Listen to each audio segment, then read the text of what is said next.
Google recently published this article talking about how they crawl, fetch, and process pages on a website. It's a great article, and there's a lot of good information about how Google is working with pages. A lot of good stuff to keep in mind when you're reviewing and assessing your pages to see what kinds of things maybe you need to fix for Google to be able to make sure that Google's crawling your page correctly.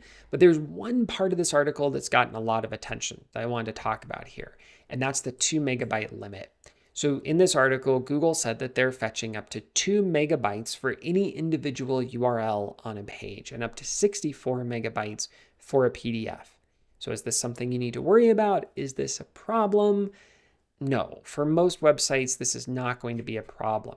Where I think a lot of the confusion is coming up is that if we look at the average size of a page in total, the average size of a web page as of March 26 is 2.9 meg, right? 2,988K on desktop, and then on mobile, 2.6 meg or 2,641K on mobile. That's the total size of the page. Google is not talking about the total size of the page. They are talking about individual URLs. So each individual URL gets its own size limit. And this number here is not one URL. What that number is saying is across all the requests for a page, how big was it? And so the median website loads 76 different files when building out a page. So when you go and you load a page on any website, there's probably around 76 additional files that need to be requested on average on desktop and about 71 on mobile. And on average, those 76 files add up to 2.9 meg on desktop, and those 71 files on mobile add up to 2.6 meg on mobile. So all of those files together get to above 2 meg. But again, that is not what Google is talking about. They are talking about individual URLs. So what we actually need to look at is the size of those individual URLs, starting with the size of our HTML content. So our HTML page, the average on desktop is 35.7 kilobytes. That's way less than 2 megabytes. And on mobile, that's 33.1 kilobytes. And so that also is way less than what we have with Google's limit. And even if we look at the detailed table and we go up to the 90th percentile, right, capturing 90% of pages here, we're only up to 161K.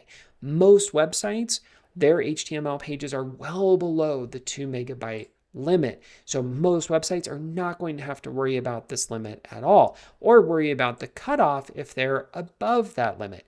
Now, if your page happens to be close to 2 megabytes, you have lots of other problems here, because there's a reason most pages on most websites are below, in this case, below 161K. And the reason they're below that is speed. It is really hard to load a page that is too big. And so you have to make sure that you're optimizing those files to be really small and efficient to load. So if your site is approaching 2 megabytes for an HTML page, Google crawling your website, yeah, that's a problem, but there's also lots of other problems that come with that as well. So I was looking at averages here on HTTP Archive, but you can also look at this specifically for your site. So if you go to your website in Chrome and then you right click and go to inspect, that'll open up DevTools. And then in DevTools across the top nav, you can select network. If you don't see network on here, hit the double arrows and then you can select network from here. And then once you have network open, go ahead and select doc, and that will filter it down to just the HTML pages on your site. Then you can refresh, and that will load in a fresh version of your page. And so on here, we can see the HTML page, right? This is the main page that we're looking at on the site. And so this is our core HTML document. And this core HTML document is 12.2K.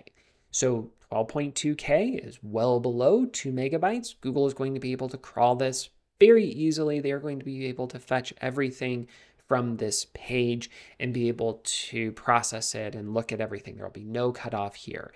And while Elementive's page is smaller than maybe what other sites are at, it's still well within the limits for most websites that I've looked at.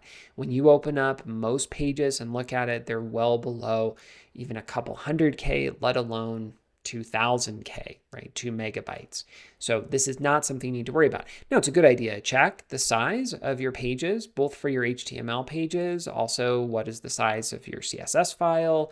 What's the size of JavaScript files over here as well, right? These are all good things to go through and look at and make sure all of those are below 2 megabytes. Chances are they're already going to be well below 2 megabytes. But you may want to look and see if you can make any of these smaller. Okay, we have this one that's 370K. Could I make that smaller? Maybe, and maybe there's some options there. But again, when it comes to Google's limit of the 2 megabytes, it's typically not something you're going to have to worry about, and something you can easily check in DevTools to see if you do happen to have a problem with that. If you have any questions about Google's limit, other aspects of this article from Google, or just other questions about technical SEO, please let me know. You can email me at matthew@elementive.com. For more videos like this, please subscribe. Thank you for watching.